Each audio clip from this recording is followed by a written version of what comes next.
Shalom, selamat berjumpa kembali dalam acara Obsesi Hati, obrolan seputar suami istri yang sehat dan rohani. Bersama saya Leo Sumampau dan saya Fitri Sumampau Sitorus. Baik, malam ini masih lanjutan dari topik yang minggu lalu, yaitu judulnya apa?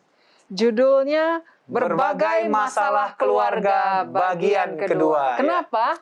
Karena banyak pertanyaan yang masuk dan belum sempat dijawab pada episode-episode yang lalu. Jadi, tetap kita saksikan bersama.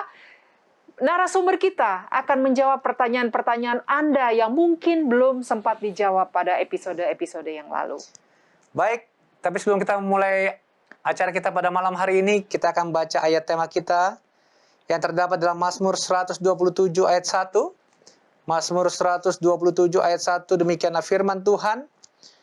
Jikalau bukan Tuhan yang membangun rumah, sia-sialah usaha orang yang membangunnya. Jikalau bukan Tuhan yang mengawal kota, sia-sialah pengawal berjaga-jaga. Mari kita bersatu dan berdoa. Tuhan Allah Bapa kami yang ada dalam kerajaan surga, saat ini kami siap untuk mendengarkan pembahasan yang akan dibawakan oleh pendeta dan ibu pendeta Kuntaraf. Kiranya Roh Kudus Tuhan boleh mengisi hati dan pikiran kami, mengurapi juga pendeta dan ibu pendeta Kuntaraf yang membawakan pembahasan agar mereka boleh membawakan pembahasan yang berasal pada Tuhan, boleh memberikan kekuatan kepada pribadi lepas pribadi, keluarga lepas keluarga yang menyaksikan pada malam hari ini Tuhan. Dan biarlah melalui acara Obsesi Hati ini, banyak keluarga yang dipersatukan, banyak keluarga yang menjadi harmonis kembali oleh karena pertolongan Tuhan. Berkati jaringan internet yang akan digunakan, berkati juga sahabat-sahabat kami, kru Hope Channel yang bekerja keras untuk mewujudkan supaya acara ini dapat berjalan dengan baik dan lancar. Kami serahkan semua ke dalam tangan Tuhan saja. Kami percaya Tuhan akan memimpin acara ini dari awal hingga akhirnya. Berkati para pemirsa Hope Channel yang sedang menyaksikan acara ini, biarlah yang sakit Tuhan sembuhkan, dan acara ini boleh membawa kebahagiaan bagi rumah tangga pemirsa yang menyaksikan pada malam hari ini. Terpujilah Tuhan kau Allah yang baik. Ampuni dosa kami begitu banyak. Di dalam nama Yesus kami berdoa dan ucap syukur. Amin. Amin. Kami mengundang para pemirsa agar dapat mengirimkan pertanyaan-pertanyaan Anda bila Anda mempunyai pertanyaan seputar rumah tangga. Ataupun setelah menyaksikan ini Anda timbul pertanyaan yang Anda hadapi, silahkan mengirimkannya ke nomor call center Hope Channel Indonesia atau melalui media sosialnya. Anda juga bisa menyaksikan live streaming Hope Channel Indonesia melalui IndiHome Channel 870 atau melalui website hopechannel.id. Dan dapat juga melalui aplikasi yang saudara bisa download dari App Store ataupun Play Store, dan dapat menikmati acara-acara Hope Channel Indonesia selama 24 jam. Baik, tanpa membuang waktu, kita akan langsung saja menyapa narasumber kita yang ada di North Carolina, Amerika Serikat. Shalom pendeta dan ibu pendeta Kuntaraf. Shalom. Leo dan Fitri. Pemirsa yang berbahagia, Tuhan memberkati. Baik, salam sehat selalu pendeta dan ibu pendeta. Puji Tuhan. Baik, puji Tuhan. Ya, untuk melanjutkan episode yang lalu, sebelum kita membacakan pertanyaan-pertanyaan kepada pendeta dan ibu pendeta, kami persilahkan pendeta dan ibu untuk membawakan brief pembahasan singkat mengenai hal ini. Silakan pendeta dan ibu pendeta. Baik, terima kasih. Kita membahas bersama berbagai masalah keluarga bagian yang kedua. Ayatnya seperti yang telah dibacakan tadi, Mazmur 127 ayat yang pertama. Ya, ini sudah dibacakan oleh Leo tadi. Jikalau bukan Tuhan yang membangun rumah, sia-sialah usaha orang yang membangunnya. Jadi Tuhanlah yang harus menjadi center. Apapun problem kita, lari kepada Alkitab. Dan Alkitab itulah yang akan memberikan kepada kita solusi yang terbaik. Dan ini juga menunjukkan bahwa kalau seandainya tidak berdasarkan akan Tuhan, maka berbagai macam problem bisa terjadi. Rumah tangga itu bisa runtuh kalau tidak berdasarkan Tuhan. Nah, kita telah pelajari banyak perkara masalah rumah tangga tersebut. Mungkin masalahnya adalah Satu adalah munafik ya.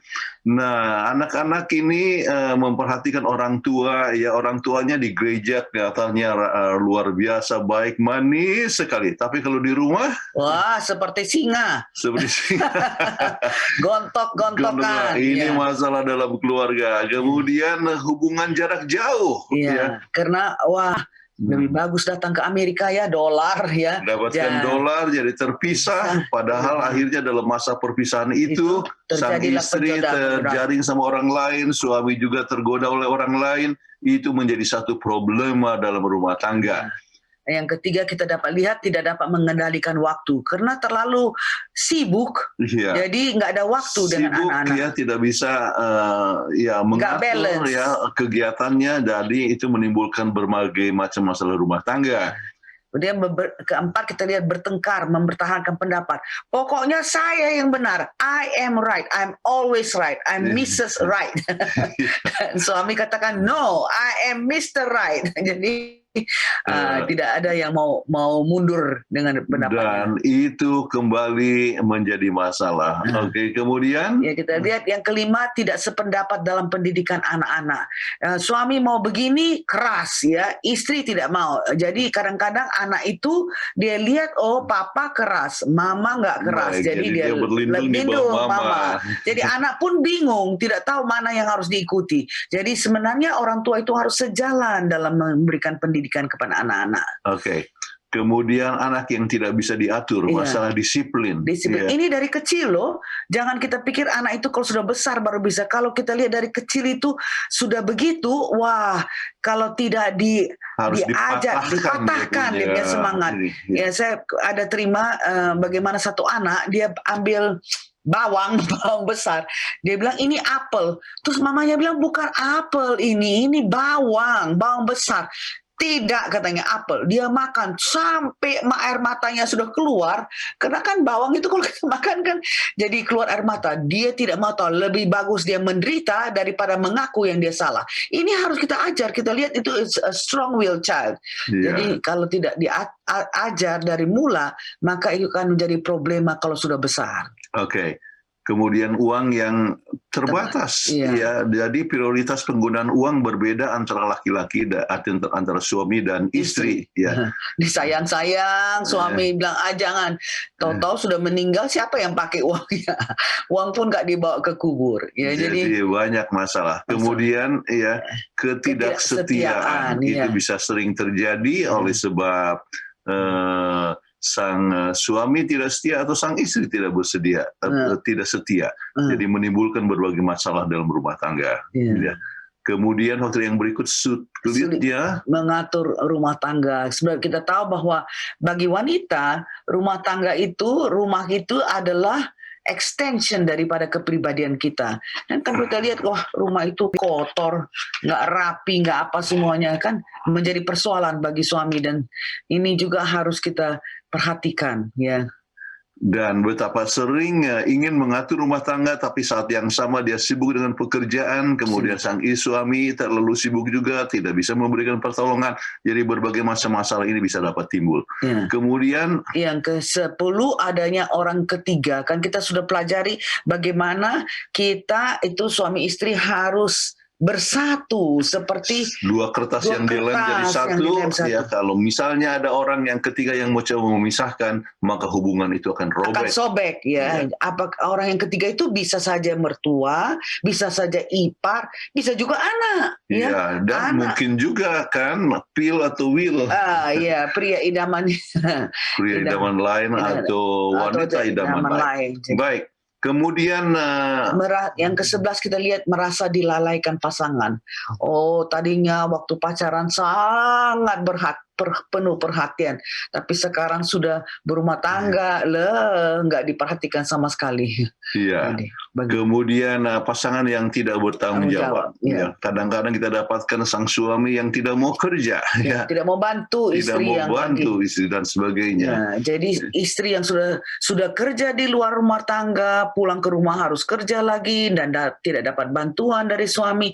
Nah, ini juga menjadi persoalan. Ya. Dan suami sibuk dengan televisi, ya, sibuk dengan gadget, sibuk dengan ada lagi yang hanya minum-minum saja. Jadi suami tidak bertanggung jawab, menimbulkan berbagai macam masalah rumah tangga.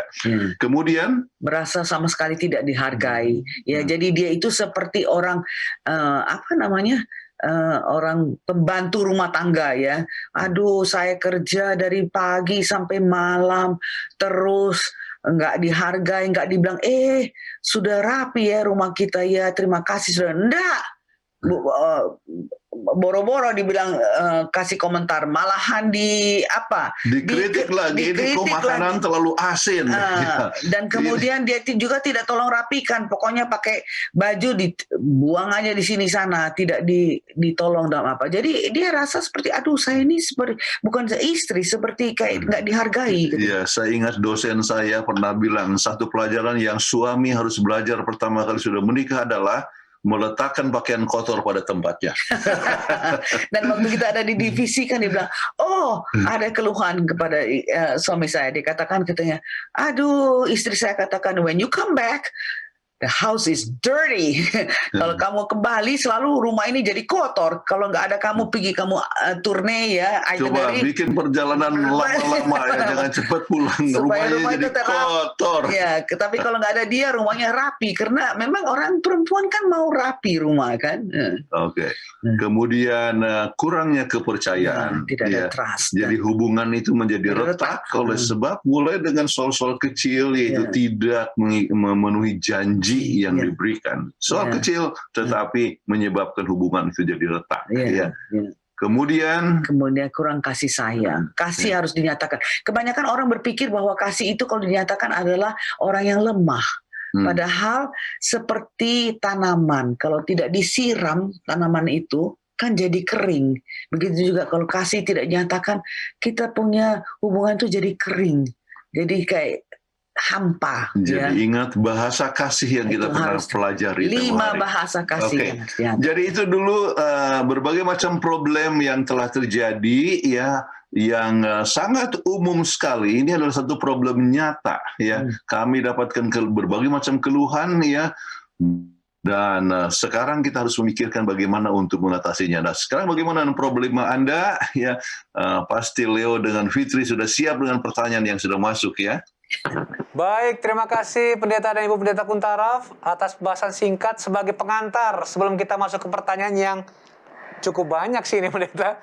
Mudah-mudahan bisa kita jawab semua malam ini. Harapan saya bisa lah ya, mudah-mudahan. Makanya kita akan langsung saja membaca pertanyaan pertama Pendeta dan Ibu Pendeta. Ini datang dari Kalimantan Timur. Ada pertanyaan untuk obsesi. Bagaimana menghadapi pasangan yang pasif? Kalau dikasih masukan kurang terima, tetapi pinter memberikan motivasi kepada orang lain. Terima kasih. Ini kayak nyindir saya juga ini. Silakan Ibu Pendeta. Banyak orang mempunyai apa yang disebut struggle power, ya, yaitu pergumulan untuk power struggle, yaitu kuasa. Jadi kalau misalnya dia mendengar usulan, dia rasa bahwa dia itu lemah, ya. Jadi dia rasakan bahwa dia punya power itu kalau misalnya berkurang kalau dia dengar usulan, tetapi dia merasakan bahwa dia itu mempunyai power kalau dia yang memberikan usulan, ya. Nah, untuk itu perlu sesuatu perkara yang dikembangkan dari soal-soal yang kecil di dalam rumah tangga, ya. Jadi berbicara dari hati ke hati, ya. Kemudian menunjukkan bahwa itu adalah suatu kelemahan yang dapat diperkembangkan. Tunjukkan ya bahwa apa yang dianjurkan itu tidak selamanya benar. Ya, manusia itu kan selalu ada two sides in everything. Ya. Ada dua sisi dalam segala sesuatu. Ya. Dan pastinya perlu adanya pasangan suami istri. Kenapa? Oleh sebab suami harus lihat dari sisi yang lain. Istri lihat dari sisi yang lain. Istri sisi yang lain, suami lihat daripada sisi yang lain. Ya, kemudian bisa dipadukan. Ya, jadi berbicara dari hati ke hati untuk menunjukkan, coba lihat. Ya, Misalnya mengenai masalah pendidikan anak, ya. Dengan anjuran-anjuran inilah yang telah terjadi, ya. Apa yang terjadi? Soal keuangan, ya. Misalnya suami selalu mau simpan saja uangnya, ya. Tetapi kebutuhan sehari-hari itu tidak dipenuhi, ya. Kita perlu sampaikan kepadanya diperlukan menabung, ya. Namun tidak bisa sampai harus tidak memenuhi akan kebutuhan yang sangat fatal, ya, di dalam rumah tangga. Jadi bicara mulai dari soal-soal kecil untuk memberikan kesadaran bahwa suami itu tidak selamanya benar, ya. Istri juga tidak selamanya benar, ya. Jadi oleh sebab melihat bahwa masing-masing bisa mempunyai kelemahan, biarlah ide itu dilontarkan. Nah, mungkin ya dilontarkan dengan pelan, begini ya, Hani atau sayang, ya, coba lihat ya mengenai masalah tempat untuk sekolah anak-anak kita, ya. Misalnya suami menghendaki supaya anak ini masuk ke sekolah yang populer, ya, tetapi mahal, ya. Tetapi sang istri mau supaya anaknya itu masuk di sekolah gereja, itu sekolah Kristen misalnya, oke. Jadi oleh sebab ini, nah sekarang coba lihat berbagai segi, secara keuangan bagaimana, kemudian secara masa depan anak-anak, apakah kita mau membangun anak-anak yang bersifat materi, mempunyai persaingan yang sangat tinggi dan sebagainya, hanya memikirkan uang, atau kita mau mendapatkan anak-anak yang ya rohani dan sebagainya. Jadi dipadukan, kemudian lihat good points and weak points sampai dibuatlah keputusan bersama-sama. Ya. Dan kalau komunikasi, ingat kita sudah mengatakan prinsip komunikasi, jangan you. Yeah. Kamu ini punya pikiran tersendiri, kamu ini, tapi saya merasa kecewa. Ya, I statement itu betul-betul tidak bisa digugah, ya. Ingat kita punya pelajaran komunikasi. Jadi saya merasa kecewa bahwa Anda itu tidak bisa menerima ini. Lalu mulailah dengan pembahasannya. Iya, saya sedih loh. Ya, saya sedih ya bahwa kelihatannya pendapat saya ini sama sekali tidak berarti. Saya sedih. Bagaimana kalau kita bahas bersama-sama? Jadi dengan demikian kita harapkan bahwa suasana akan lebih baik. Ya. Ini juga kena berguna juga buat saya ini. Terima kasih Pendeta, Ibu Pendeta. Jawabannya. Pertanyaan selanjutnya, saya mau bertanya Pak Pendeta. Ketika suami saya tidak memenuhi hawa nafsu saya ketika saya meminta, lalu saya melakukan onani sendiri, daripada saya selingkuh atau berzina, apakah yang saya lakukan ini benar atau salah? Ya, silakan Pendeta dan Ibu. Melakukan suatu onani itu adalah satu perkara yang salah. Kenapa salah? Oleh sebab memperkembang dalam diri kita satu pribadi yang egois, yang mementingkan diri, bahwa asal saya sajalah yang puas, kemudian tidak memikirkan akan pasangan kita. Nah, dalam hal ini berbicara dengan terus terang kepada suami, dan suami harus mengerti, tetapi istri juga harus mengerti. Ya, kadang-kadang sang suami sudah capek sekali dari pekerjaan, kemudian tidak lagi mempunyai satu minat, tenaga untuk hubungan seksual. Ya, jadi suami harus istri harus mengerti. Istri harus mengerti. Ya, tapi suami pun harus mengerti bahwa ada masa-masa sesuai dengan hormon yang ada padanya, ya, menimbulkan bahwa pada satu saat di mana sang istri itu meminta yang mengharapkan untuk sesuatu kepuasan, ya. Jadi untuk itu maka masalah hubungan seksual itu bisa direncanakan, ya. Kapan yang tidak terlalu sibuk dan sebagainya, ya. Banyak orang yang berpendapat, ya, bahwa hubungan seksual itu jangan dibuat pada hari Sabat. Padahal itu adalah satu hari yang bagus sekali sebab santai, ya. Oleh sebab pulang dari gereja, rest, tidak bekerja, maka itulah waktu yang baik di mana sang suami bisa menyatakan kasih sayang dan istri juga menyatakan kasih sayang. Jadi dengan menunjukkan kasih sayang satu sama lain dan sang masing-masing memberikan kebahagiaan kepada pasangannya, maka masa itu boleh artinya Persoalan ini bisa pemikiran itu dapat dihindarkan.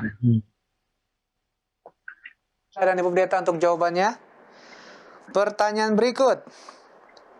Bagaimana kalau calon suami tidak satu iman dengan wanita inilah ya. Dan juga dari negara lain. Oh, berarti calon suaminya orang asing nih sepertinya. Katanya ketemuan dulu, nanti baru dia lihat supaya belajar. Oh, mungkin mereka ini dari online dating mungkin ya, Pendeta, Ibu Pendeta ya. Silakan Pendeta, Ibu Pendeta untuk menjawabnya. Dengan sendirinya kita harus ingat ya, jangan kita komitmen ya untuk kepada seseorang sebelum Anda mengenal dia. Ya. Kalau ini ketemuan dulu, memang betul ketemuan dulu, tetapi jangan sebutkan ini calon suami, ya. Bilanglah calon teman. Ya, calon kekasih. Jadi kalau Anda sudah katakan calon suami, wah Anda artinya sudah ada bikin komitmen, ya, sudah agamanya berbeda. Orangnya berbeda, luarnya negeri, budayanya berbeda, ya. Maka Anda harus menyesuaikan diri. Mungkin 90% yang samanya itu apa, ya. Ingat dalam membentuk rumah tangga yang berbahagia, yang ideal, paling kalau boleh semuanya sama, kecuali seksnya yang berbeda. Oke, jadi lebih banyak persamaan. Jadi agama yang sama, ya, kalau boleh bahasa yang sama, suku yang sama, kemudian interest yang sama, usianya yang sama. Jadi lebih banyak persamaan, lebih bagus. Oke. Namun kalau sudah beda agama, beda negara, ya, persesuaiannya lebih susah. Jadi lebih susah, ya. Jadi ketemuan oke. Tetapi ini memerlukan waktu ketemuan yang cukup lama. Persesuaian ya. Jadi berbicara jarak jauh bisa juga dengan Facebook ya. Ada orang yang menghindarkan untuk pakai maksudnya FaceTime ya, menghindarkan FaceTime, tidak kelihatan mukanya pun bagaimana ya, nggak tahu dia ini orang muda atau orang tua. Kadang-kadang juga dia adalah sebetulnya laki-laki yang sudah kakek ya. Jadi dalam online itu kelihatan manis sekali, baik sekali ya, online ya. Tetapi sebetulnya dia orang yang sudah punya 3 istri. Jadi kita berhati-hati dengan masalah cari jodoh melalui online. Saya tidak katakan bahwa tidak mungkin dapatkan orang yang cocok. Ada yang dapat yang cocok. Tetapi kalau yang cocok itu adalah yang seiman, mempunyai interest yang sama, mempunyai tujuan hidup yang sama, ya. Dan saya dapatkan orang-orang yang berbahagia oleh sebuah hubungan online, ya, walaupun berbeda jarak, ya. Namun, ya, kembali, ya, penting sekali untuk mengenal seseorang sebelum buat komitmen sebagai calon suami atau calon istri. Malahan kalau dia satu negara pun atau satu kota pun, yang terbaik yang kita selalu katakan adalah grup dating dulu. Dari grup dating ini kita bisa lihat kelakuannya bagaimana, lalu kemudian menjurus.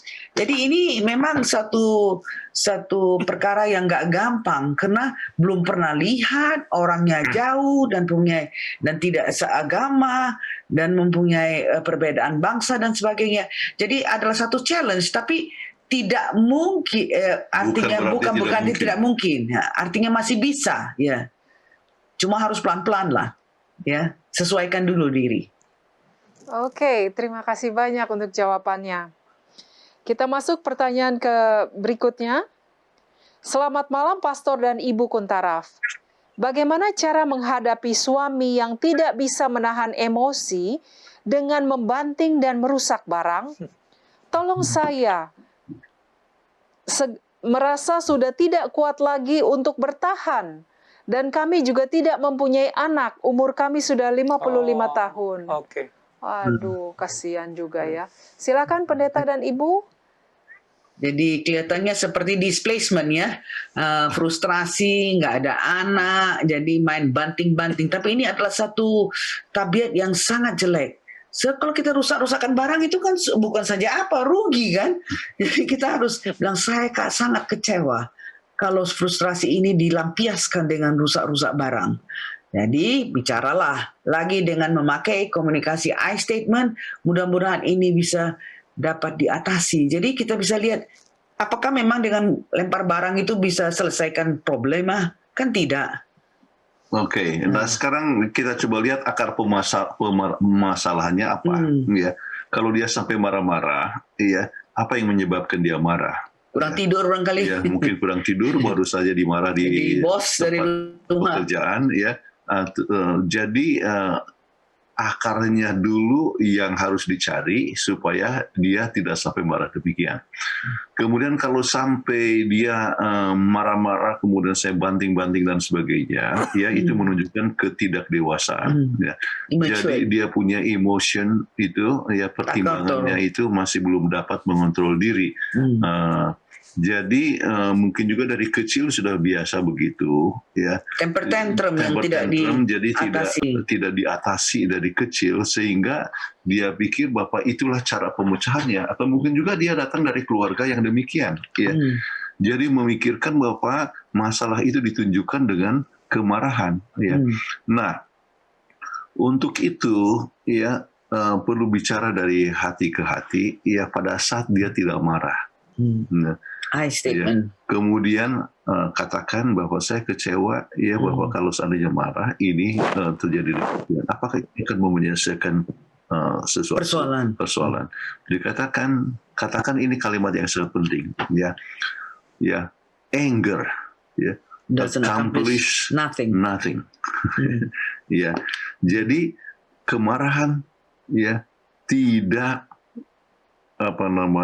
mencapai apa-apa. Tetapi kemarahan hanya memperburuk suasana. Hanya merasa dia punya ego itu rasa tinggi bahwa dia berkuasa, dia bisa buat kekerasan. Ya. Tetapi pada saat ya dalam keadaan normal, sampaikan itu supaya dia bisa mengekang akan diri. Kemudian kemarahan itu kadang-kadang bisa juga oleh sebab makanan, ya, kemudian kurang tidur, ya, kemudian oleh sebab makanan terlalu banyak makan daging, ya, dan sebagainya. Jadi dia mudah sekali untuk marah, ya, atau memang oleh sebab temperamennya dia adalah temperamen kolerik, ya. Nah, setiap temperamen itu kita sudah pernah bahas, ada dia punya keuntungan-keuntungannya, iya. Tetapi yang harus dikekang adalah yang negatif, tetapi diperkembang sesuatu yang baik, ya. Spirit control temperament. Kemudian saya lihat di situ, ya, bahwa tidak punya anak. Ya. Nah, mungkin harus dipikirkan kalau sudah umur 55, ya sebetulnya sudah terlambat, ya, untuk memikirkan mungkin harus punya anak angkat, ya, anak angkat, atau sebetulnya waktu saat yang lebih muda, sebab kalau 55 baru angkat anak, ya. Jadi umur 65 waktu pensiun anaknya masih 10 tahun, ya. Walaupun demikian, orang kalau misalnya punya anak, dia bisa menyalurkan akan kasih sayang. Ya. Jadi kalau dengan melanjutkan akan kasih sayang, ya, kasih sayang atau marah itu sama-sama adalah emosi, ya. Tetapi yang satu adalah positif, yang satu adalah negatif. Jadi kalau seandainya dia bisa menyalurkan perasaannya, ya, kasih sayang itu, ya, kepada anak dan juga kepada istri, maka dia mempunyai kemungkinan yang lebih besar untuk mengekang akan negatif emotion, ya. Jadi hanya itu mungkin saya bisa kami berikan. Baik, terima kasih Pendeta dan Ibu Pendeta untuk jawabannya. Pertanyaan berikut datang dari Manado, Sulawesi Utara. Lebih baik cari yang seiman atau enggak seiman? Tanda kurung, karena ada untung ruginya. Kalau prinsipnya kabarkan Injil mencari jiwa. Oh, silakan Pendeta dan Ibu Pendeta. Mencari jiwa, jadi saksi, tapi jangan jadi siksa, ya. Nah, ini sangat jelas Anda mau ikuti prinsip Alkitab atau tidak. Alkitab katakan bahwa kita jangan berjalan kalau nggak ada dengan orang yang tidak satu iman. Ya. Jadi iman yang sama adalah satu perkara yang sangat penting. Mengapa? Ya, kepercayaan itu mengatur segala filsafat kehidupan. Ya. Cara kita berpakaian, cara kita masak, cara kita makan, cara kita menghiasi rumah, semua itu tergantung dengan kita punya Iman. Yaitu agama memegang peranan yang sangat penting ya. Ke gereja hari apa ya, atau berbakti lah ya hari apa. Kemudian kebersamaan itu memberikan satu keharmonisan di dalam rumah tangga. Jadi coba bayangkan kalau satu pergi ke ibadah hari Jumat, kemudian Anda pergi beribadah pada hari Sabtu. Itu kan satu hal yang berbeda. Jadi tidak ada keharmonisan di dalam ibadah ya. Kemudian firman yang didengar datang dari sumbernya yang mana dan sebagainya. Jadi berbeda iman ya, walaupun dengan tujuan untuk menarik jiwa ya, itu banyak yang mau tarik jiwa akhirnya jadi jiwa tarik ya. Itu berbahaya ya. Jadi jangan pernah memberikan suatu komitmen kepada seorang yang tidak seiman. Oke. Segala kepelesiran apa semua, waktu untuk rekreasi dan sebagainya, semua berdasarkan kepada iman. Ya.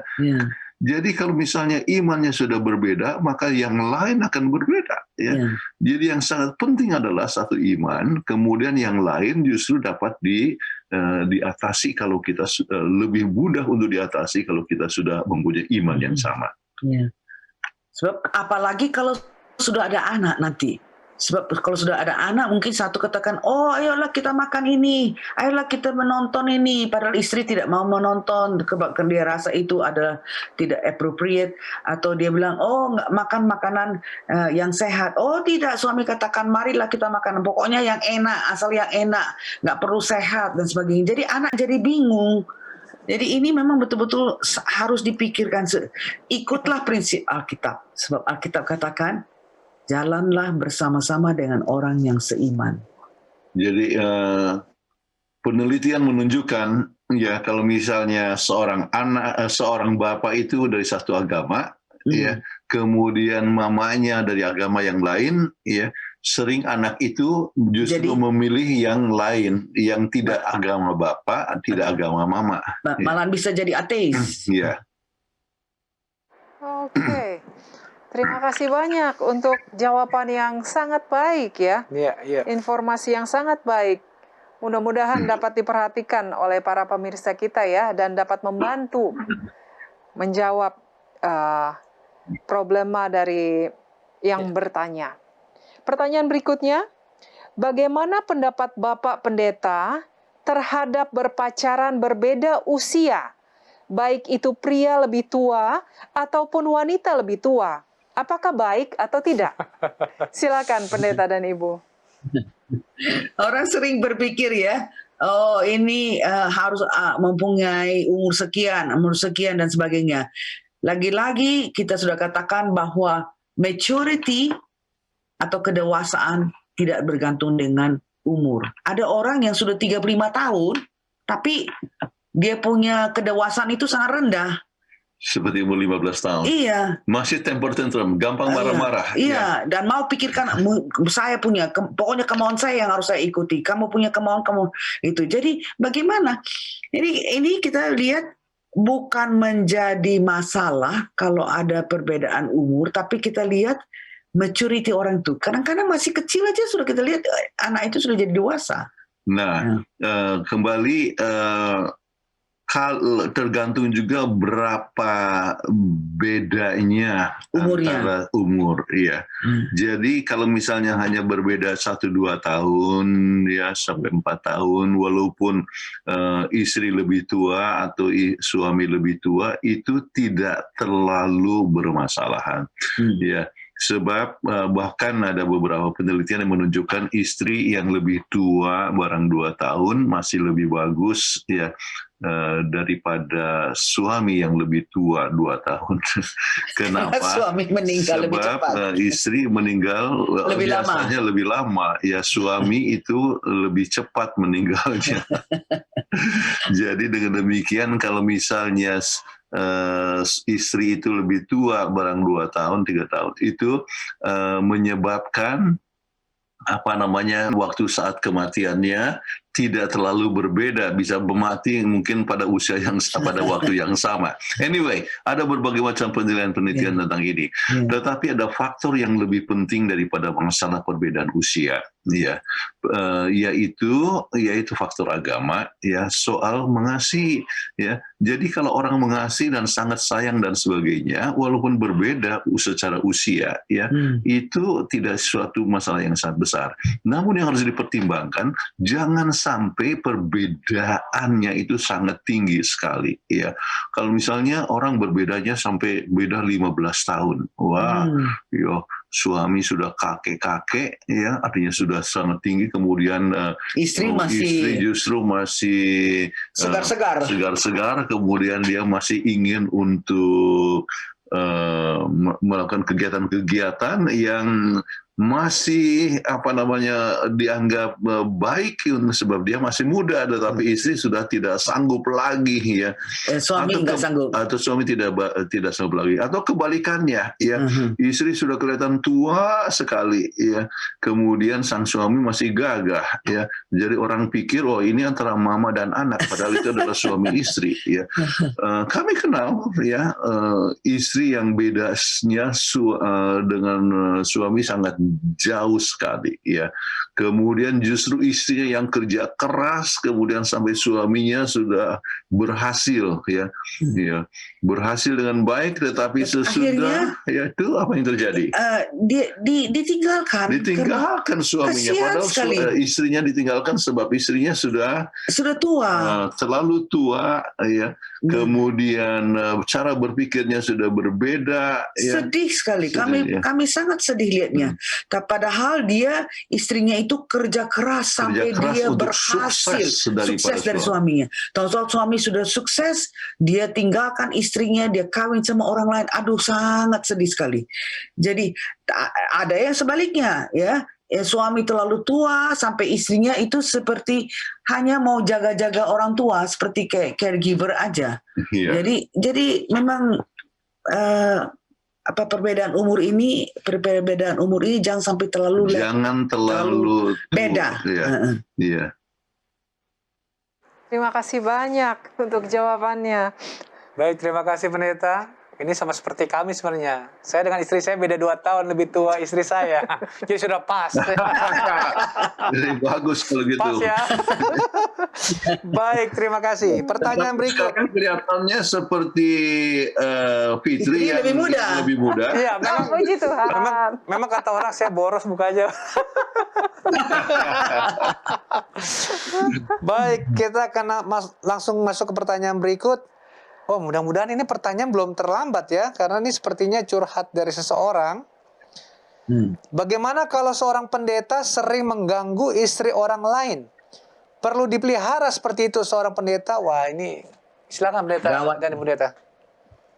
Wah, ini lebih bagus dia pikir-pikir untuk mengubah dia punya profesi, ya. Jadi kalau misalnya pendeta mengganggu istri orang lain itu sama sekali tidak tepat. Oke. Jadi walaupun anggota biasa sekalipun adalah tidak tepat untuk mengganggu akan istri orang lain, apakah dia itu pendeta ini masih single ataupun sudah menikah, ya. Jadi itu adalah, kita sebutkanlah, usaha daripada setan untuk mengganggu rumah tangga. Ya. Itu adalah usaha setan untuk coba memecah belahkan akan rumah tangga. Ya. Jadi ini bukanlah satu pekerjaan atau tindakan yang tepat. Ya. Jadi lebih bagus kalau dia punya istri, maka istri yang sampaikan ya kepada atasannya. kepada atasannya ya ataupun kepada tapi dengan sendirinya memerlukan waktu sampaikan dulu kepada suaminya, bahwa sayang ini tindakan yang salah ya, tidak tepat ya. Jadi mungkin sudah kalau misalnya ini terus berlangsung maka seharusnya meninggalkan pekerjaan kependetaan. Dan enggak, kalau dia masih terus tidak mau dengar apa yang istri katakan, saya sangat kecewa loh, ini kamu sebagai pendeta dan kamu mengganggu istri orang lain, berarti keluarga lain juga akan dirusakkan. Dan kalau dia tidak mau dengar, ya, lalu bisa kita kasih tahu kepada atasannya supaya dia di counsel, supaya dia dinasehati lah. Dan kasih tahu bahwa ini tidak tepat, ya. Perlu dipeliharakan seperti itu seorang pendeta, sudah jelas tidak bisa. Sebab kan anggota-anggota lihat, loh ini pendeta kok ngomongnya begini, tapi kok kelakuannya kok begini. Jadi menimbulkan suatu ketidakkepercayaan, dan kemudian ingat bahwa orang learn by modeling. Kalau modelnya jelek, ya tentu dia action speaks louder than words. Jadi kita punya kelakuan itu lebih berbicara lebih kuat daripada kita punya pembicaraan. Dan mungkin mulai dengan gangguan-gangguan biasa. Nanti akhirnya jadi gangguan gawat. biasa. Tetapi oleh sebab itu menjadi satu kebiasaan. Akhirnya kalau ada kesempatan, pendeta ini akan jatuh. Ya. Dan juga yang diganggu itu, ya mungkin juga kalau kebetulan dia mempunyai masalah dalam keluarga, oleh sebab dia merasa tidak diperhatikan oleh suami. Ya, suami sibuk ya dengan bisnis dan sebagainya. Nah, ini ada pendeta yang coba memberikan perhatian kepadanya, ya, maka bisa terjadilah sesuatu perkara yang tidak dikehendaki. Ya. Jadi kembali memecah belah akan rumah tangga. Ya. Ini dua rumah tangga jadi yang kena. Terima kasih banyak untuk jawabannya Pendeta dan Ibu. Pertanyaan berikutnya. Malam Pendeta Kuntaraf, gimana cara seorang istri yang suaminya marahnya dilampiaskan sama anaknya sendiri? Wah, kasihan ya anaknya yang kena. Banyak juga yang saya tahu seperti ini. Gimana nasihatnya Pendeta dan Ibu Pendeta? Ya, silakan Pendeta dan Ibu. Ya, kasihan sekali ya. Jadi anak menjadi korban. Ya, anak menjadi korban. Ya, jadi ini harus di counsel. Ya. Sang suami ini yang buat ini adalah ini pertanyaan dari istri. Dari istri, oke. Jadi istri katakan terus terang, ya, bicara dari hati ke hati, ya. Coba lihat, ya, sayang marah, ya, anak menderita, ya. Bagaimana pandangan daripada anak ini, ya? Dia akan menjadi anak yang rebel, oleh sebab dia dihukum, ya, untuk satu perkara yang dia tidak salah. Ya, jadi dia merasakan bahwa adanya ketidakadilan dari orang tua, atau kadang-kadang dia mungkin juga membuat kesalahan, ya, tetapi dihukum lebih besar daripada kesalahannya. Ya, jadi soal kecil saja kemudian dia gunakan dia punya rotan dan sebagainya. Jadi anak itu merasa tidak adil dan memikirkan juga bahwa rotan adalah pemecahan untuk suatu masalah. Jadi dia akan gampang mudah untuk berkelahi di sekolah. Ya, dia akan gampang untuk berkelahi dengan tetangga dan sebagainya, sebab dipikirkan bahwa itulah pemecahannya untuk sesuatu problem yang dia tidak senangi. Anak ini akan besar begitu, ya, kemudian tidak akan mudah untuk bergaul dengan orang lain, ya, dan dalam rumah tangga juga akan bermasalah, ya, dalam pekerjaan juga akan bermasalah, oleh sebab dia akan selalu terbawa itu sampai di tempat pekerjaan kalau dia sudah bekerja nanti, ya. Soal kecil dia mungkin bisa tonjok dia punya bos, ya, dan artinya keluar, dan kalau sudah itu demikian maka tidak punya lagi pekerjaan, ya, tidak dapat rekomendasi untuk bekerja di tempat yang lain dan sebagainya, akan hidup menderita. Jadi katakan kepada sang suami, sayang, inilah yang resiko yang dapat terjadi kalau beginilah tindakannya.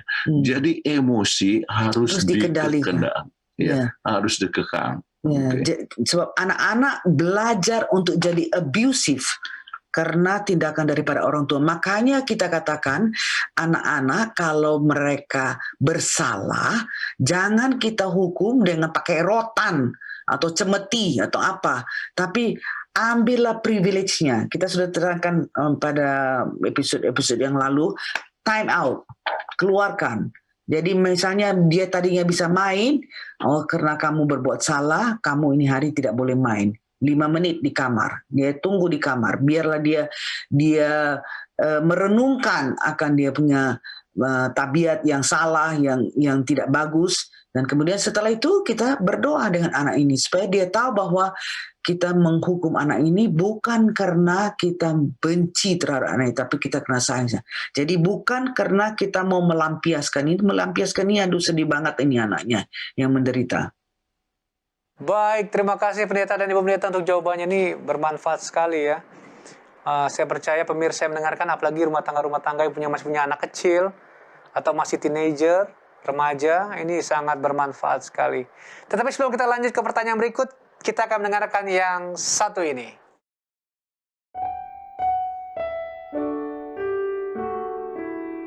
Sesudah malam fajar mereka bersama Yesus, surga mulai, kerja telah usai, oh fajar mulia, sesudah malam bahagia, sesudah malam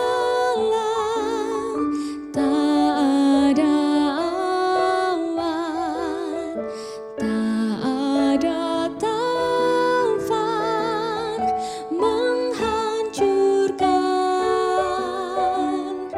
Hari bersuka, hari pujian,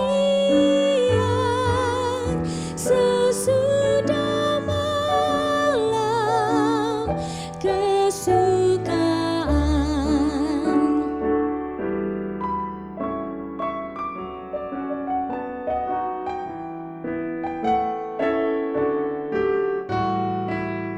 Sesudah malam pertemuan indah, tiada menangis, tiada kesal,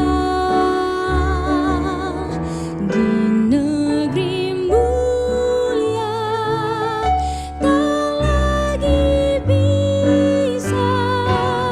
Sesudah malam, sesudah malam, sesudah malam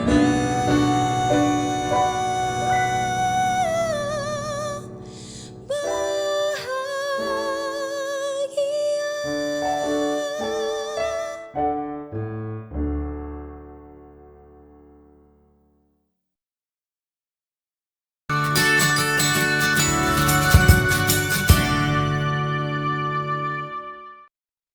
Kembali lagi dalam acara Obsesi Hati, dan kita akan lanjutkan sesi tanya jawab kita pada malam hari ini.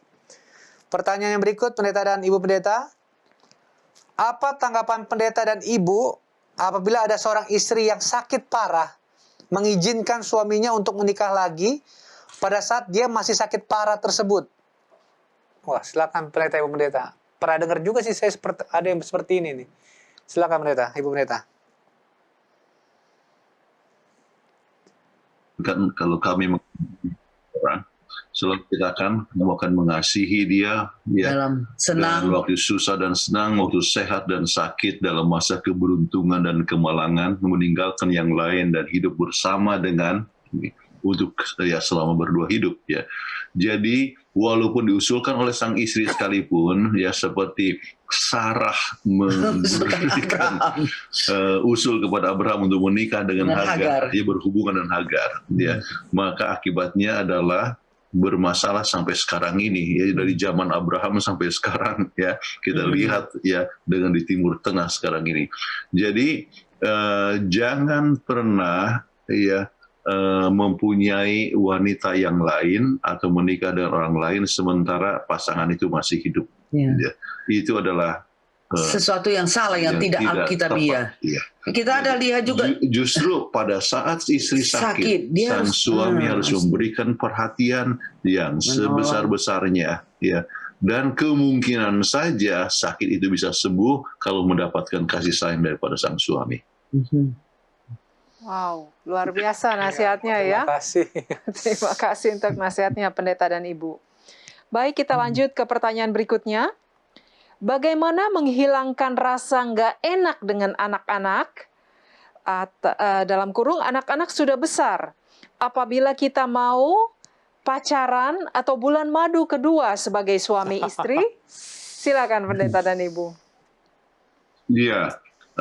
Ini anak-anak sudah besarnya itu berapa besar, ya? Apakah sudah dewasa bisa ditinggalkan, ya? Jadi sampaikan terus terang kepada mereka, ya.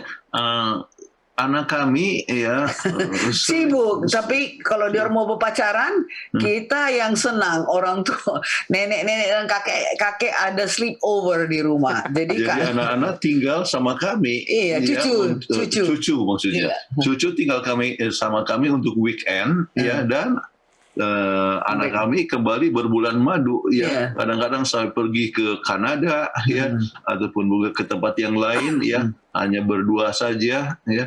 Dan cucu-cucu dengan kami, dan anak cucu juga senang sama oma-opa, dan kami juga senang.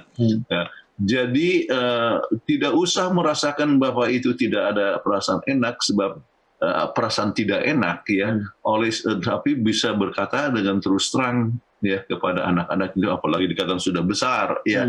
Tetapi kalau anak itu masih belum bisa untuk ditinggalkan, ya, maka biarlah minta orang lain untuk, misalnya oma dan opa, ya, untuk menjaga anak itu, ya, dan Anda boleh berbulan madu.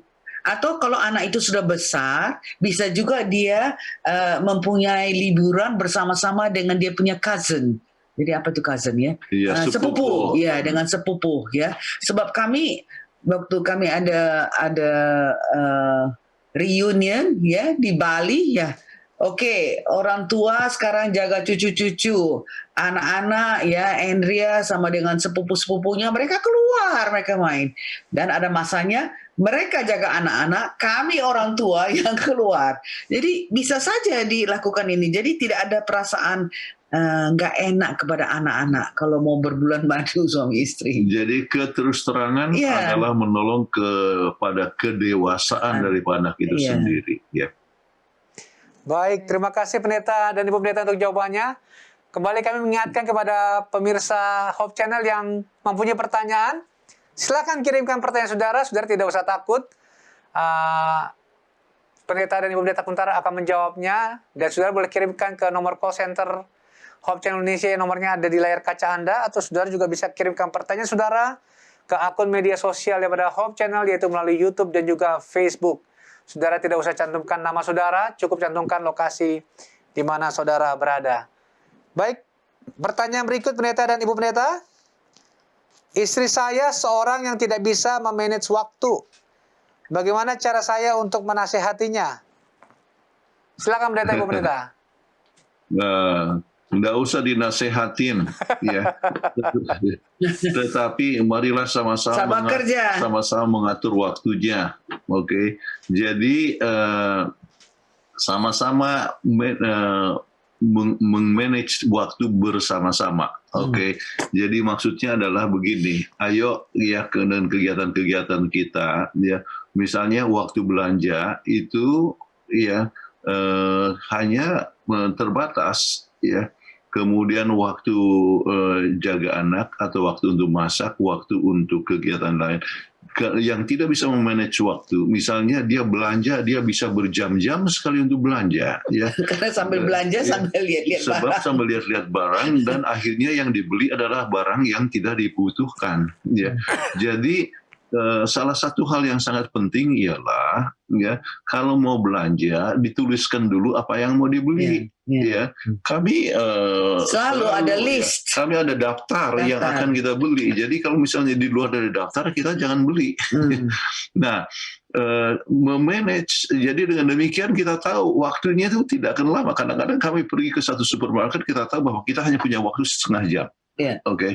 Kemudian lari sini sana, tengok ke sana, aisle. Ini yang perlu, ini enggak. Ini hanya yang diperlukan. Kemudian kita harus pergi ke tempat yang lain untuk cari untuk urusan yang lain, apalagi oleh pada appointment yang lain dan sebagainya. Ya, jadi diatur bersama-sama, ya. Jadi jangan, kalau Anda langsung kasih nasihat, maka Anda bertindak seperti Anda adalah orang tua kepada anak. Jadi itu ada, mungkin saya pernah singgung tentang I'm Okay, You Are Okay, ya. Itu satu buku yang saya baca mungkin 45 tahun yang lalu, ya. I'm Okay, You Are Okay, ya. Jadi kadang-kadang kita bertindak sebagai bapak kepada anak, ya. Harusnya sebagai adult dan adult, ya. Sebagai orang yang dewasa, ya. Dan aturlah waktu bersama-sama, ya. Jadi dengan mengatur waktu bersama-sama, maka ya akhirnya bisa istri dapat dibiasakan untuk memanage waktu. Kami pikirkan bahwa salah satu seminar nanti satu waktu adalah tentang time management dan juga stress management. Jadi itu akan termasuk di dalam kami punya kurikulum untuk membahas di masa depan. Terima kasih pendeta dan ibu pendeta untuk jawabannya. Iya, bagus sekali itu topik. Jadi itu. tunggu nanti topiknya mengenai time management dan stress management tadi, ya. Iya. Itu. Saya akan mendengarkan dengan seksama itu nanti itu. Saya juga. Oke. Pertanyaan berikutnya. Saya mempunyai pacar, seorang pria yang jadi anak paling tua dan punya banyak adik-adik yang harus dia perhatikan. Apa hubungan ini bisa dilanjutkan ke jenjang pernikahan? Mohon masukannya, pendeta. Oh, wanita ini udah melihat, bakal bantuin adiknya terus ini, pacarnya ini, kalau jadi suaminya. Kayaknya akan direpotkan oleh adik-adiknya. Ya. Silakan pendeta, ibu pendeta. Ya, ini berapa adik-adiknya? Apakah ada 9 adik-adiknya? Begini, hubungan daripada persaudaraan itu memang tidak bisa dipisahkan, ya.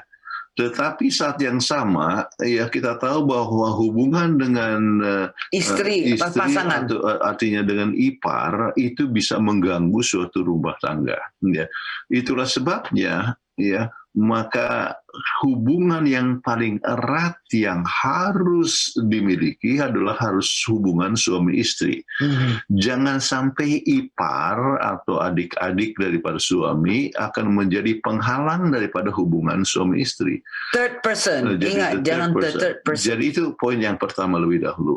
Namun, ya, sang istri harus dapat mengerti bahwa hubungan batin antara abang misalnya, dan adik-adik itu sukar untuk dipisahkan. Makanya Anda harus mempunyai penerimaan, ya, to accept the fact, ya, menerima fakta bahwa dia punya banyak adik. Ya. Jadi dengan demikian itu untuk supaya tidak mengganggu rumah tangga, maka biarlah Anda juga mengasihi akan adik-adik itu. Ya. Jadi ikut memberikan perhatian. Jadi tetapi kembali, ya, hal ini harus dirundingkan sebelum menikah. Jadi sampai berapa batas? Oke. Adik-adik masih harus memerlukan pertolongan untuk pendidikan misalnya, ya, boleh kita bantu adik-adik itu, ya, untuk pendidikannya supaya adik-adik kita itu sukses, ya. Jadi Anda harus mempunyai kesediaan juga untuk menolong, sebab apa? Dia punya banyak adik-adik. Tetapi kalau misalnya income itu terbatas, jadi dirundingkan, kira-kira kalau begitu mungkin ada saudara yang lain yang bisa membantu dan sebagainya. Jadi hal ini harus dirundingkan, ya. Waktu kami menikah, misalnya oleh sebab kami tinggal di Universitas Advent Indonesia, ya kami punya adik, ya, dan adik juga tinggal sama kami, ya. Menolong kan sama-sama. Menolong biaya, kemudian ya dua adik ya sempat tinggal sama kami, ya sampai mereka tamat dari perguruan tinggi. Dan kalau sama-sama misalnya, kalau sama-sama berhasil kan kita senang lihat. Jangan mau kita sendiri yang berhasil, tapi kita harus bersedia juga untuk menolong pasangan kita punya adik-adik supaya berhasil. Iya, jadi sekarang saya punya banyak adik saya berapa? 7. Oke. Dan ada yang harus menjadi janda. Ya, oleh sebab kematian daripada suaminya, maka sebagai seorang janda kita tolong. Jadi sebetulnya punya ekonomi yang baik tadinya, tetapi waktu ada demonstrasi rumahnya dibakar. Ya, jadi kami perlu tolong. Oke, jadi kami perlu dari waktu ke waktu kami tolong, dan istri saya dengan senang sekali untuk menolong, bahkan dia yang lebih mengusulkan kepada saya, tolonglah. Ya. Iya, kan kasihan. Di Alkitab dikatakan kita harus melihat orang yang berkekurangan, itu yang harus kita dahulukan. Jadi kalau kita pakai prinsip Alkitab, kita nggak egois. Ya, sebagai istri nggak egois, kita akan bilang, wah, apalagi ini adik ipar yang perlu pertolongan. Kita harus tolong ini. Sebab Tuhan katakan, apa yang kamu buat kepada orang yang paling terkecil pun sekali, itu kamu sudah berbuat kepadaku. Tuhan, kepada Yesus. Jadi harus ada timbal balik. Jangan istri ini maunya saya aja, saya yang uang nggak usah itu. Saya bisa pakai uang itu untuk keliling dunia. Buat apa keliling dunia? Padahal kita lihat saudara-saudara kita merana. Kan kita kalau sama-sama maju, kita akan merasa sangat senang, puas. Jadi kembali prinsipnya, hal ini perlu dirundingkan sebelum menikah, dan Anda harus mempunyai kesediaan untuk menerima dia, ya, beserta dengan saudara-saudaranya. Ya, sebab kita menikah bukan dengan satu orang, tetapi dengan keluarganya. Terima kasih pendeta untuk ibu pendetanya. Jawabannya yang begitu bagus dan detail ya. Ini pasti akan sangat berguna dan bermanfaat ini. Baik, pertanyaan berikut. Der obsesi hati. Sejauh mana kebenaran bahwa like father, like son? Orang tua saya bercerai. Saya takut bahwa saya seperti ayah saya yang jadi penyebab perceraian itu. Apakah sebaiknya saya tidak usah cari jodoh dan tidak usah menikah? Karena orang pun takut dengan latar belakang saya ini. Oh, kasihan juga ya.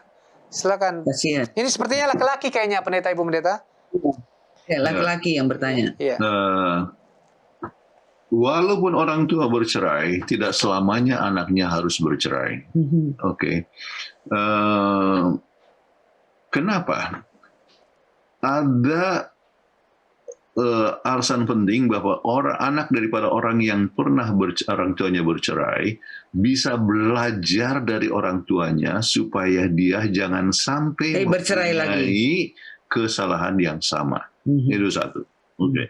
Jadi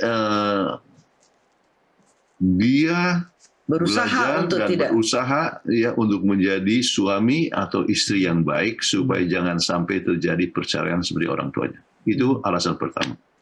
Yang kedua adalah ada istilah yang disebut resilience, ya. Gigih, tahan banting. Ya. Jadi Yusuf, sambil contoh, ya, dibenci oleh saudara-saudaranya, dijual sama saudaranya, jadi budak, tapi tidak memberikan pengaruh kepada dia untuk menjadi jahat, ya.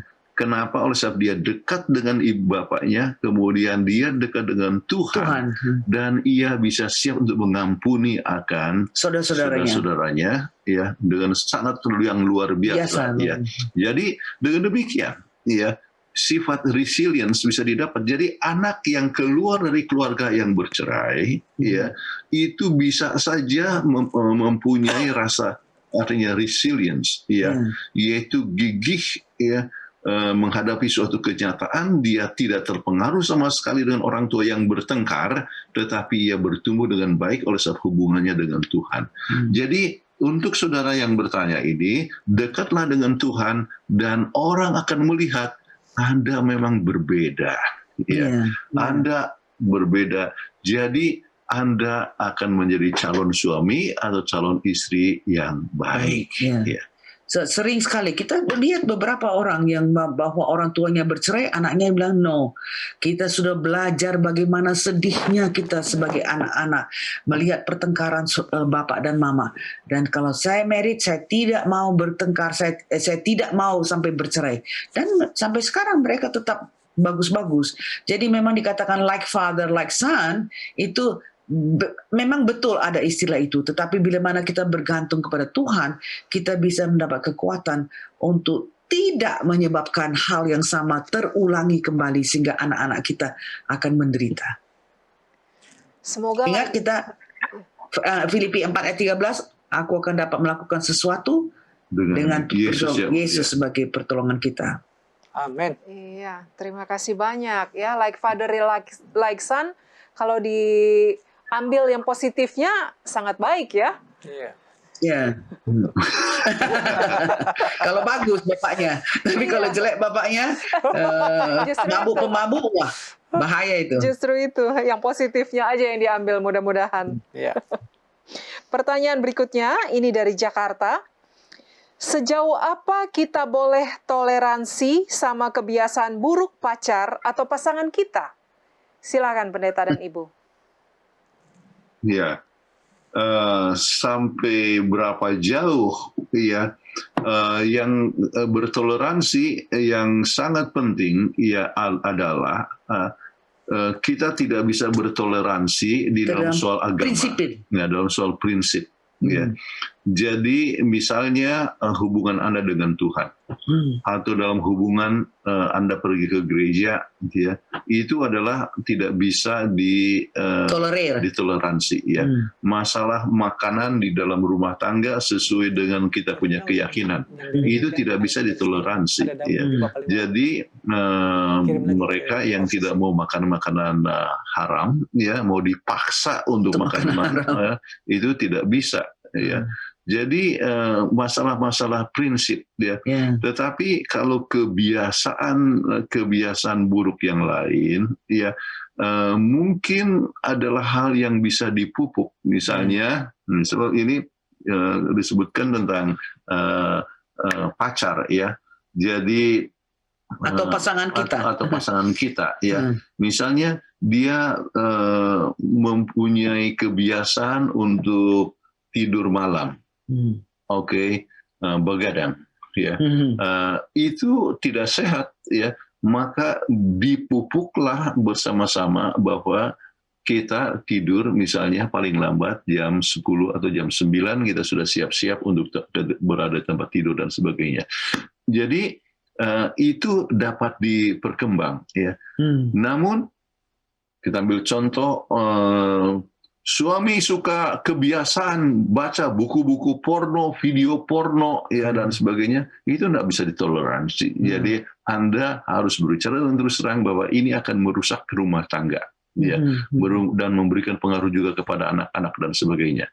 Jadi prinsipnya ialah hal-hal yang bersifat prinsipil tidak bisa ditoleransi. Anda harus mengetahui mana kehendak Tuhan, mana itu kebiasaan biasa yang bisa untuk dikembangkan. Baik, terima kasih pendeta dan ibu pendeta untuk jawabannya. Pertanyaan yang berikut, kenapa seseorang bisa dapat bertahan padahal pasangannya tidak baik? Berarti hebat orang itu, ya. Silakan pendeta ibu pendeta. Yang bisa bertahan adalah oleh sebab kasih sayang. Ya. Kasih sayang menerima orang sebagaimana adanya. Ya. Jadi tidak bisa hanya katakan, ya, oleh sebab sekarang dia dapatkan kebiasaan, ya, ini maka saya mau tinggalkan dia. Ya.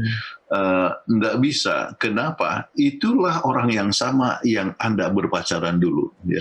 Yang terpikir-pikir sebelumnya. Iya. Itu adalah orang yang sama yang Anda nikahin dulu. Ya, ia adalah orang yang sama, ya, dan dengan kekuatan dan kelemahannya. Ya. Seorang itu tidak semuanya kebiasaannya buruk, ada kebiasaannya yang baik. Ya. Jadi kalau begitu, ya, kalau Anda mengasihi dia, terima, namun saat yang sama bukan berarti Bapak harus terus-terusan begitu, tetapi marilah kita berkembang bersama-sama supaya ya kebiasaan buruk dapat diatasi, temperamen-temperamen yang buruk dapat dikalahkan, kemudian muncullah temperamen-temperamen yang baik. Ya. Hanya dengan kuasa Tuhan, sebab apa yang dikatakan dengan spirit control temperament, kita sudah bahas dahulu kala ya di episode-episode yang lalu, bagaimana yang buruk itu kita tekan dan yang bagus itu kita perbaiki ya, improve it ya. Jadi kita bisa sehingga akhirnya kita dapat bertahan. Terima kasih banyak ya jawabannya Pendeta dan Ibu. Pertanyaan berikutnya. Selamat malam Pendeta Kuntaraf dan Ibu. Saya dari Malang. Pertanyaan saya, apakah mungkin bisa pasangan, suami atau istri, kita yang sekarang ini bukan merupakan jodoh dari Tuhan, melainkan karena saya waktu itu salah memilih pasangan, sehingga harus menikah dengan dia. Tapi kemudian saya bertemu dengan orang lain dan merasa orang tersebut merupakan soulmate yang selama ini saya cari. Terima kasih. Dan pertanyaan berikutnya yang ada berhubungan dengan itu, apakah mencari soulmate itu benar? Silakan Pendeta dan Ibu. Mencari soulmate adalah benar kalau Anda belum menikah. Tapi kalau sudah menikah, Kalau sudah menikah, maka tidak boleh ada soulmate yang lain. Ya. Kenapa? Ya, sebab Anda punya pasangan, itulah Anda punya soulmate. Ya. Anda pasangan. Nah, sekarang oleh sebab Anda rasakan bahwa mungkin Bapak itu bukanlah jodoh Anda. Hal yang perlu kita ketahui bahwa soal jodoh adalah antara hubungan Anda dengan Tuhan. Ya. Jadi Tuhan bisa memberikan kesempatan untuk Anda untuk memilih akan jodoh yang baik yang akan menjadi Anda punya soulmate. Tetapi kadang-kadang Anda oleh sebab tidak sabaran, ya, ada oleh sebab dorongan yang tidak bisa terkalahkan, ya, tidak bisa mengekang diri, akhirnya jadi terpaksa menikah, ya. Dan sesudah Anda menikah, maka itu sudah terlambat untuk mencari soulmate. Ya. Jadi Anda harus coba bertumbuh bersama-sama supaya sang pasangan Anda ini ya boleh berkembang sehingga Anda boleh mempunyai kebahagiaan dengan apa yang ada. Ya. Jadi Tuhan memberikan kesempatan. Ya, namun Anda mempunyai suatu pilihan, ya, dan pilihan Anda itulah jodoh Anda, ya. Kalau seandainya Anda punya pasangan ini mempunyai banyak kelemahan, ya, maka Anda harus menerima dia sebagaimana adanya, kemudian Anda mulai mengembangkan bersama-sama supaya kelemahan dapat diatasi dan Anda boleh bertumbuh bersama-sama. Ya. Jadi ada orang yang baru saja menikah belum berapa bulan kemudian minta untuk bercerai, ya. Kemudian saya katakan tidak bisa, ya. Dia adalah kekasih Anda, ya. Dia adalah orang yang Anda sudah nikahin, ya. Kemudian ia mempunyai kelemahan yang sama sebelum menikah atau sesudah menikah, walaupun mungkin sesudah menikah baru ketahuan, ya. Tetapi Anda harus terima dia sebagaimana adanya, dan apa yang Anda harus buat adalah ya berpikir untuk jangan mementingkan diri, berpikir bagaimana untuk memberikan kebahagiaan. Sebab kasih sayang akan menghasilkan kasih sayang. Ya. Jadi pemabuk sekalipun kalau selalu dapatkan kasih sayang dan sebagainya, akhirnya dia rasa bahwa dia sudah berbuat sesuatu perkara yang tidak tepat kepada keluarganya, akhirnya dia dapat berubah. Sebab apa? Kasih sayang. Jadi kasihilah. Ya. Jadi jangan menuntut. Ya. Tetapi kasihilah. Ini saya rasa kita akan bahas minggu depan, satu judul 11 perkara atau perkara yang dapat merusak pernikahan.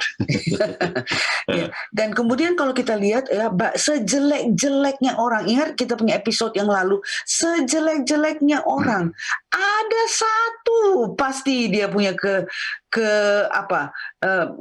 kebaikan, dan itulah kita konsentrasi dan kebaikan itu. Kita kasih tahu kepada dia kebaikan. Sering kan orang katakan, apa yang kamu lihat ini, kertas ini? Dia nggak lihat kertas putih itu, yang dia lihat hanya di dot hitam itu. Jadi yang dia terpusat kepada kejelekan orang itu. Itulah sebabnya ada pepatah katakan, sebelum married, buka mata besar-besar, lihat. Tapi setelah married, tutup mata. Katanya, supaya jangan lihat salah-salahnya, tapi lihatlah yang positifnya. Dan kalau kita appreciate, ingat kita katakan, Charles Shedd katakan, we need to appreciate. Paling sedikit kasih tahu satu kebaikan yang belum pernah dia lakukan selama 1 minggu.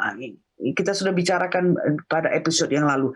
Jadi biarlah dipusatkan kepada positifnya, sehingga orang itu kalau dia merasa bahwa saya punya positive traits ini juga diakui oleh pasangan saya, dia akan lebih senang untuk melakukannya itu, sebab dia merasa bahwa kebaikannya itu di-recognize, artinya diperhatikan, ya.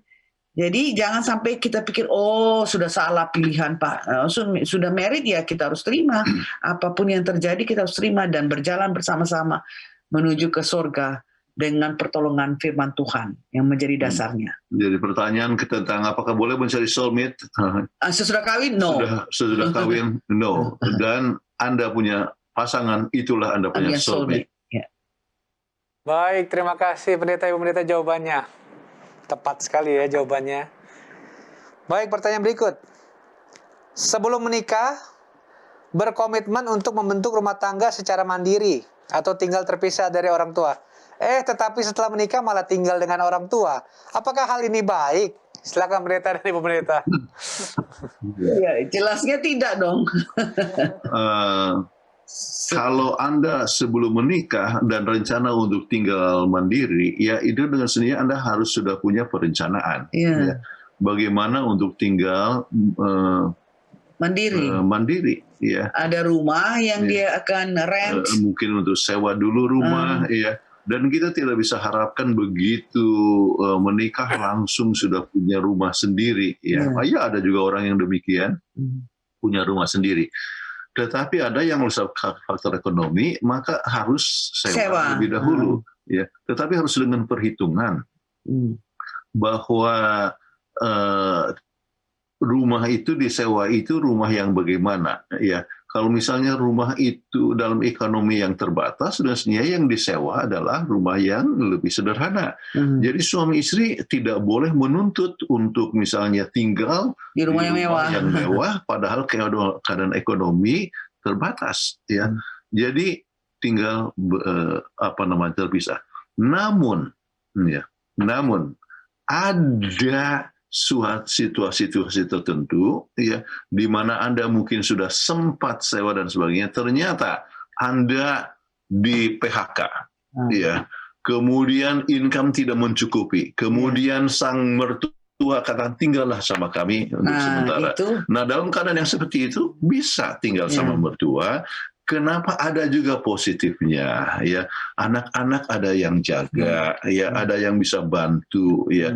Rumah sewa nggak bayar. Ya, wahnya tidak bayar lagi, ya. Jadi ada faktor positifnya. Namun Anda juga harus menyadari bahwa orang tua kadang-kadang tanpa terasa mencampuri urusan daripada Anda rumah tangga, ya. Jadi ada faktor negatifnya. Tetapi sesuai dengan prinsip Alkitab ialah bahwa seorang suami, ya, seorang laki-laki akan meninggalkan orang tuanya, ya, dan bersatu dengan istrinya. Itulah yang sangat baik, yang ideal. Tetapi tidak menutup kemungkinan, ya, bahwa ada keadaan emergency atau darurat di mana terpaksa harus tinggal sama mertua. Di sini pun banyak yang sudah di PHK-kan itu, ya, jobless kan, tidak ada uang, jadi terpaksa, ya, rumah pun Bagaimana mereka mau tinggal di rumah yang mereka mortgage pun nggak bisa bayar, terpaksa harus dijual dan tinggal dengan orang tuanya. Tapi ini sebenarnya tidak ideal, kecuali kita harus terpisah hidupnya waktu baru mulai married ya. Dan kalau orang itu sudah tua ya, sudah perlu pertolongan, itu masa tua, itu bagus untuk kita. Iya, ada sudah masa tua. Misalnya anak kami, yang dia katakan kalau misalnya sudah, misalnya kan suami meninggal lebih dulu ya. Kalau saya sudah meninggal, maka anak saya katakan bahwa Catherine harus tinggal sama dia sendiri. Dia mau tetap tinggal di rumah kita sekarang ini. Ya. Tetapi ya dia pernah katakan, oh mami harus tinggal sama kami. Biar bagaimana nggak mesti tidak boleh tinggal di rumah jompo, mesti tinggal di rumah kami. Kami akan bikin kamar tersendiri itu bagaimana, atau cari rumah lain yang ada kamar yang ada pavilion khusus ya, dan sebagainya. Ya. Jadi ada masanya. Ada masanya. Ya. Tapi tidak waktu baru married. Oke.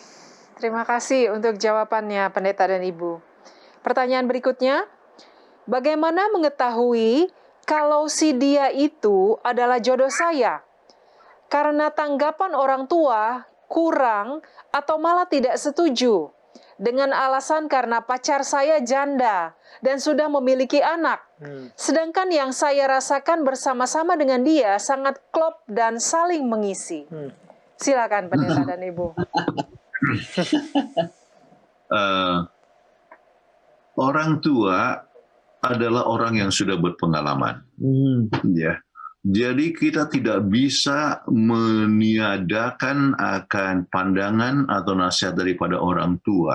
Ya.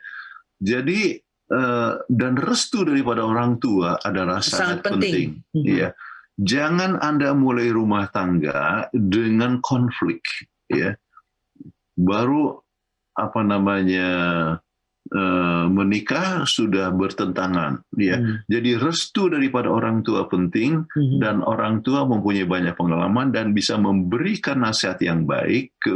Jadi memang menikah dengan seorang janda dan punya anak itu tidak mudah, ya. Akan ada tantangan-tantangan yang Anda harus hadapi, ya.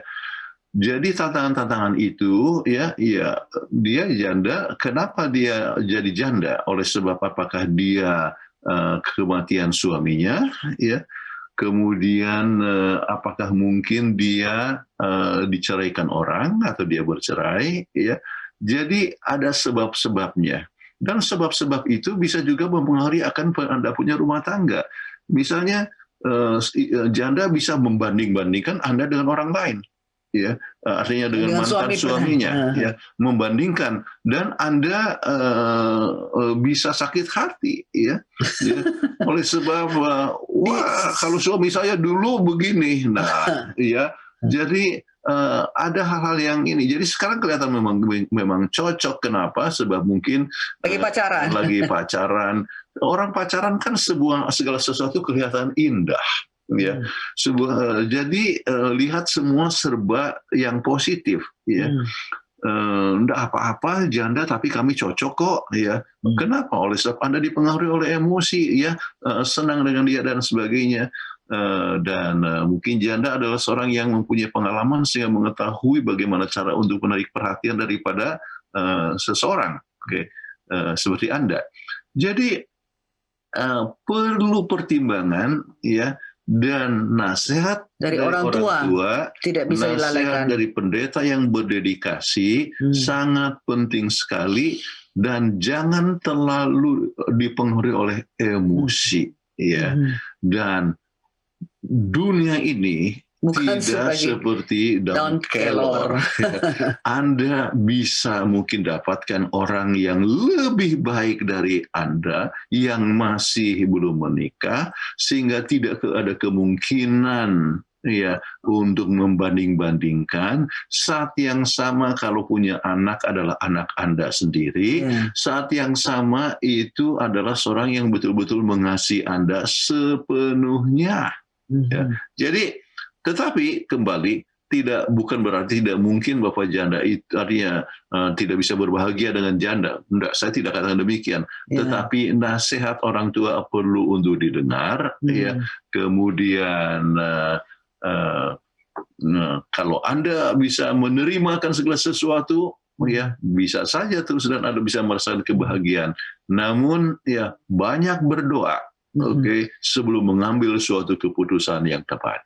Sebab hanya Tuhan saja yang mengetahui isi hati kita masing-masing ya. Kita lihat dari luar, tapi Tuhan lihat dari dalam hati kita. Dan Tuhan tahu, biarpun ini adalah seorang janda, tapi kalau dia punya hati yang baik ya, dan gini, maka bisa diteruskan.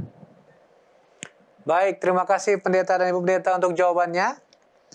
Pertanyaan berikut datang dari Medan. Shalom Pendeta, suami saya orangnya tidak demokrasi, nggak pernah setuju apapun kami usulkan sehingga kami selalu membohongi dia. Wah, kasihan juga suaminya ini. Kalau terus terang dia pasti marah-marah. Bagaimana sebaiknya Pendeta? Terima kasih, Tuhan memberkati. Silakan Pendeta dan Ibu Pendeta menjawabnya. Wah. Ini harus kita lihat dari dua belah pihak. Ya, yang menyebabkan dia marah-marah itu apa? Ya. Sembunyi-sembunyi ini. Ya. Jadi yang menjadi marah-marah itu, ya mungkin juga oleh sebab Anda mengeluarkan uang belanja terlalu banyak untuk satu perkara yang dia tidak merasa perlu. Misalnya Anda selalu pikirkan pakaian baru, ya, padahal itu adalah uang untuk kebutuhan ya makanan. Misalnya saja. Jadi yang menyebabkan dia marah-marah, jadi akibatnya harus sembunyi-sembunyi ataupun membohong. Ya. Bagaimanapun Anda membohong, itu akhirnya akan ketahuan. Dan kalau suami mengetahui istrinya membohong, maka akibatnya kurang kepercayaan. Dan kalau sudah kurang kepercayaan, ya, lebih gawat lagi. Lebih gawat lagi. Jadi Anda tidak dipercaya. Ya.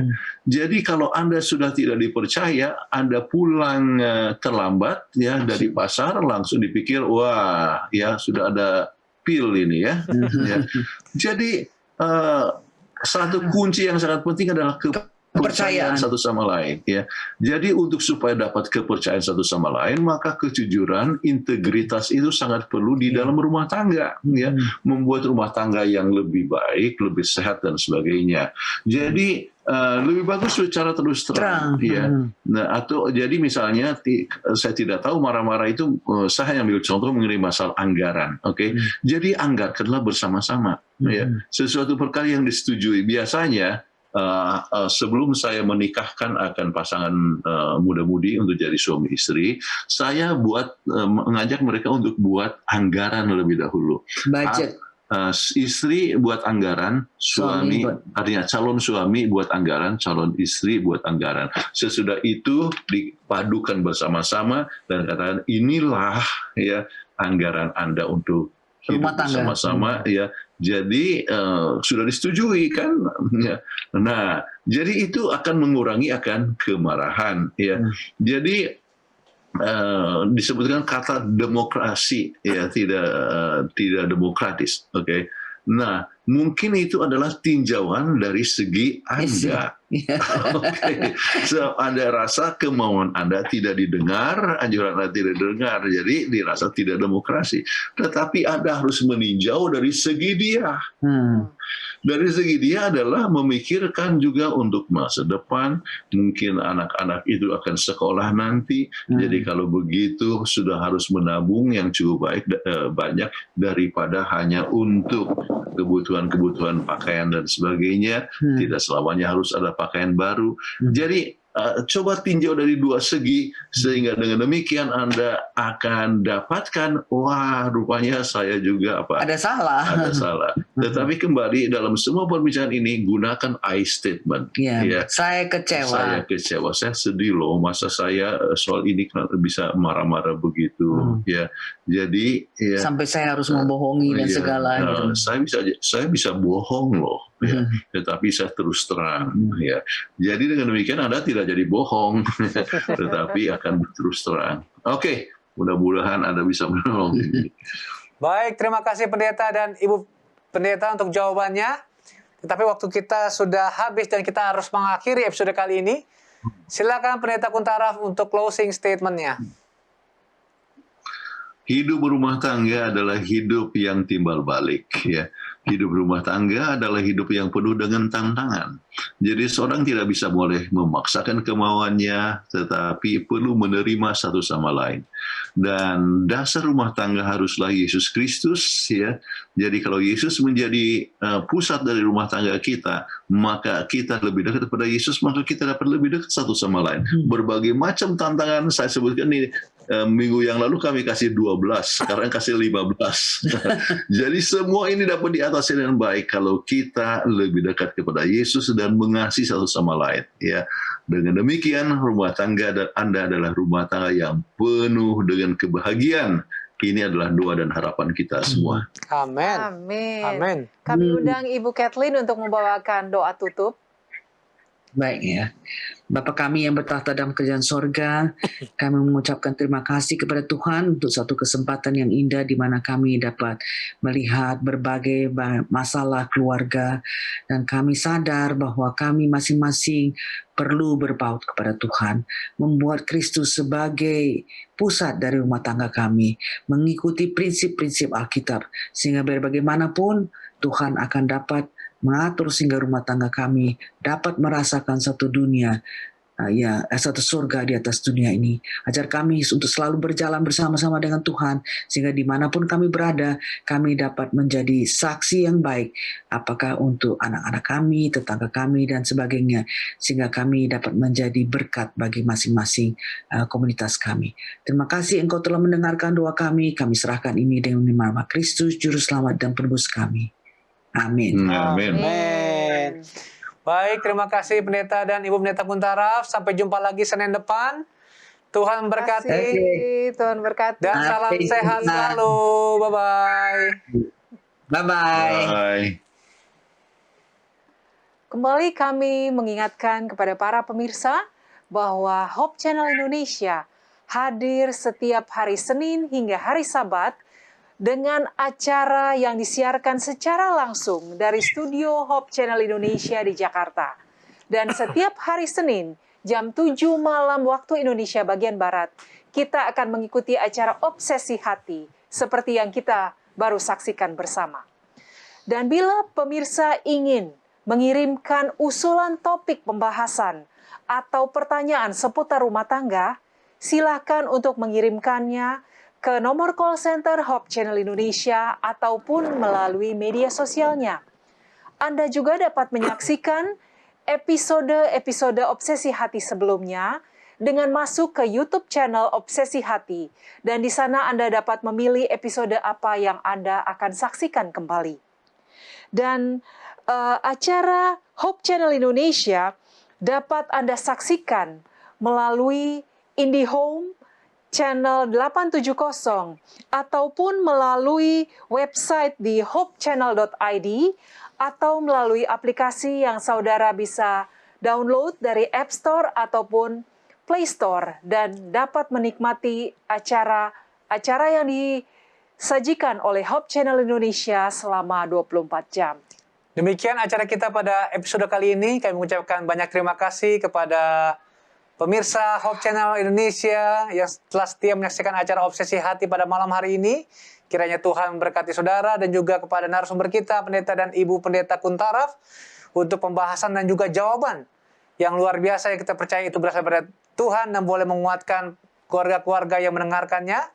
Dan tentunya kepada sahabat kami, kru Hope Channel Indonesia yang bekerja keras sehingga acara ini dapat berlangsung dari awal hingga akhirnya. Akhir kata, saya Leo Sumampo. Dan saya Fitri Sumampau Sitorus. Tuhan memberkati kita.